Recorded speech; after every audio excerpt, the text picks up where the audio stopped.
పెద్ద మనిషి ఓట్ల గురించి మాట్లాడతాడు. నిజంగా నాకు ఆశ్చర్యం అనిపిస్తుంది ఆ ఓట్ల గురించి మాట్లాడుతూ ఉన్నప్పుడు. ఈ ఓట్లన్నీ కూడా ఎవరు ఏని అడుగుతా ఉన్నా, ఈ ఓట్లకన్నిటికీ కూడా ఎవరి హయాంలో పర్మిషన్ వచ్చింది అని అడుగుతా ఉన్నా. ఈ ఓట్లన్నీ కూడా ఎవరి ప్రభుత్వం వచ్చిన తర్వాత 3-4 నెలల కిందట ప్రభుత్వం చంద్రబాబు నాయుడు గారిది వస్తే ఆ విజయోత్సవాలు చేసిన ర్యాలీలో ఈ బోట్లు వీళ్ళు లేరా అని అడుగుతా ఉన్నా. ఈ బోట్లలో ఉన్న వ్యక్తులు ఈ బోట్లు గత 4 నెలలుగా చంద్రబాబు నాయుడు గారితో కలిసి ఇసుక దోపిడీలో చంద్రబాబు నాయుడు గారితో కలిసి ఈ బోట్ల ఓనర్లు వీళ్ళందరూ కూడా భాగస్వాములు అయినారు. భాగస్వాములు కావడమే కాకుండా చంద్రబాబు నాయుడు గారు గెలిచినప్పుడు ఈ బోట్లతో విజయోత్సవాలు చేసుకున్నారు. ఇదే బోట్ల ఓనర్లు, ఇదే బోట్లకు పర్మిషన్ ఇచ్చింది ఎవరు? చంద్రబాబు నాయుడు గారి హయాంలో. ఎవరు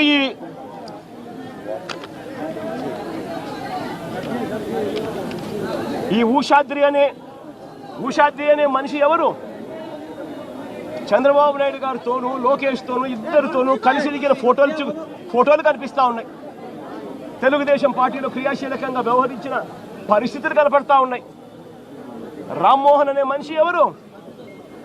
ఆయన టీడీపీ ఎన్ఆర్ఐ నేత జయరాం అనే వ్యక్తి సోదరుడి కుమారుడు కాదా అని అడుగుతా ఉన్నా. టీడీపీ హయాంలోనే ఈ ఓట్లకు అనుమతులన్నీ ఇచ్చారు. వీరు గెలిచాక విజయోత్సవ ర్యాలీలో కూడా వీళ్ళు పార్టిసిపేట్ చేశారు.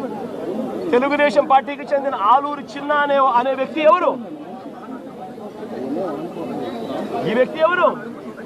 తెలుగుదేశం పార్టీకి ఉన్న సంబంధాలు ఏమిటి?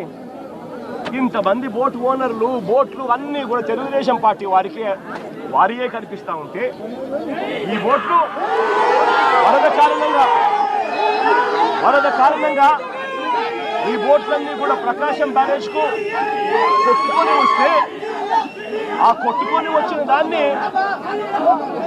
వచ్చిన దాన్ని రాజకీయం చేయాలని వాస్తవాలను వక్రీకరించి ఆయన 60 మందిని నిర్దాక్షిణ్యంగా చంపేసి ఇన్ని లక్షల మందిని తాను ఇబ్బంది పాలు పెట్టాడు అన్న మాటను మర్చిపోయేట్టుగా చేయాలని, డైవర్ట్ చేయాలి అని తాను వక్ర భాష్యం చూపిస్తూ వేలు ప్రతిపక్షం వైపు ఎత్తి చూపిస్తారు. నేను అడుగుతా ఉన్న చంద్రబాబును, అయ్యా దాదాపుగా మీ ప్రభుత్వం వచ్చి 3-4 నెలలు అవుతా ఉందయ్యా. 3-4 నెలల నుంచి మీ ప్రభుత్వం ఉంది. 3-4 నెలల నుంచి ఉన్న మీ ప్రభుత్వంలో ఏదైనా జరిగితే ఓనర్షిప్ తీసుకోవాల్సింది మీరు, ప్రజలకు క్షమాపణ చెప్పాల్సింది మీరు, ప్రజలకు తోడుగా నిలబడాల్సింది మీరు. అలాంటిది మీరు వక్ర భాష్యం చూపిస్తూ నేరాన్ని ఇంకొకరి మీద నెట్టి చూపించాలి అని చెప్పి మీ దుర్మార్గపు బుద్ధి నిజంగా ఎంతటి దారుణంగా ఉంది అని చెప్పడానికి ఇది కూడా ఒక నిదర్శనం. నిజంగా ఇదే పెద్ద మనిషి చంద్రబాబు నాయుడు గారు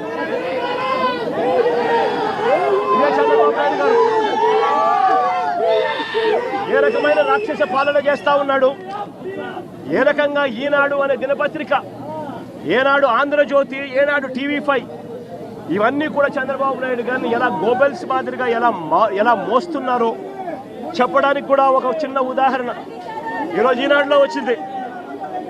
ఏమొచ్చింది? రెయిన్ గేజ్ మీటర్లు చెడిపోయాయంట. రెయిన్ గేజ్ మీటర్లు చెడిపోయాయి ఈనాడులో ఈరోజు కింద పాటలో ఫ్రంట్ పేజీలో స్టోరీ. కాబట్టి చంద్రబాబు నాయుడు గారికి వర్షం ఎంత పడుతుందో తెలియడం లేదంట. ఇది మా ప్రభుత్వంలో చెడిపోయాయి అని చెప్పి చంద్రబాబు నాయుడు వచ్చినాక ఇప్పుడు మరమ్మతులు ఇప్పుడు చేయిస్తున్నారంట. ఇప్పుడు నిజంగా ఎంత దుర్మార్గంగా మారాస్తున్నారనంటే వీళ్ళు మనుషులేనా అని అడుగుతా ఉన్నాను నేను ఈ సందర్భంగా. అయ్యా రాష్ట్రంలో పాత విధానంలో ఉండే రెయిన్ గేజ్ మీటర్లు ఎప్పుడూ అవుట్డేటెడ్ అయిపోయాయి. వాటి స్థానంలో ఆటోమేటిక్ సెన్సార్ వ్యవస్థలు, automated weather stations 1599 weather stations, automated weather stations రాష్ట్రంలో అందుబాటులో ఉన్నాయి. 2014 నుంచి కూడా అందుబాటులో ఉన్నాయి. వాటిని ఇంకా మేము బలపరుస్తూ మా హయాంలో మరో 450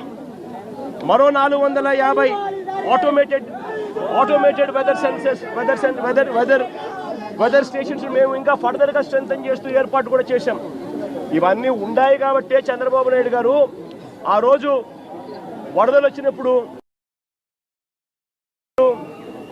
పక్కన జీకొండూరులో 42 సెంటీమీటర్లు, పక్కన ఇక్కడ విజయవాడ సెంటర్లో 30 సెంటీమీటర్లు అని ఈ డేటా అంతా మీరు ఎలా చెప్పగలిగినారు? ఇవన్నీ ఉన్నాయి కాబట్టి చెప్పగలిగినారు. ఇవన్నీ ఉన్నాయి కాబట్టి రైతులకు ఇన్సూరెన్స్ వస్తూ ఉంది.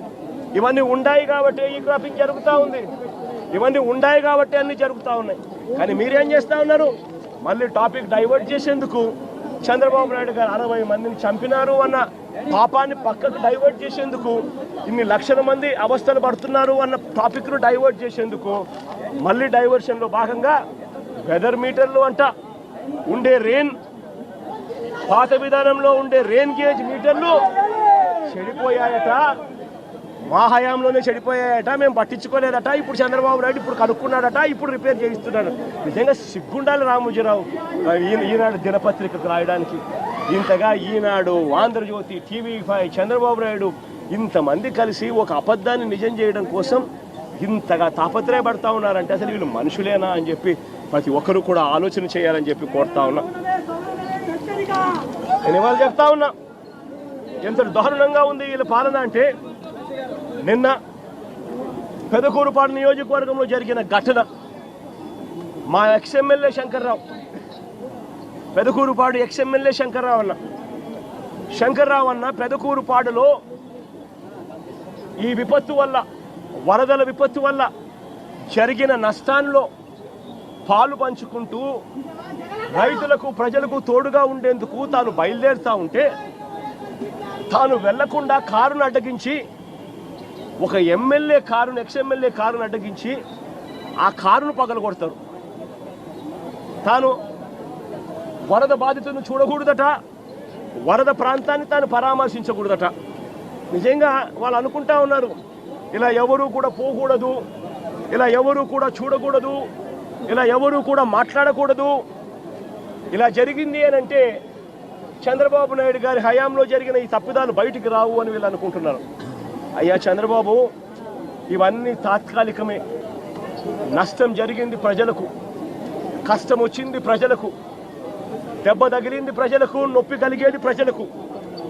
ఆ ప్రజలు చంద్రబాబు నాయుడు చేస్తూ ఉన్న ఈ తప్పులను ఒకదానికి ఒకటి యాడ్ చేసుకుంటూ పోతా ఉన్నారు. యాడ్ చేసుకుంటూ పోయి శిశుపాలని పాపాల మాదిరిగా మీ 100 తప్పులు కూడా వేగంగా ముందుకు పడతా ఉన్నాయి అడుగులు. మీరు భూస్థాపితమైపోయే రోజులు కూడా త్వరలోనే వస్తూ ఉన్నాయి. మీరు మీ పార్టీని కూడా గుర్తుపెట్టుకోమని కోరుతా.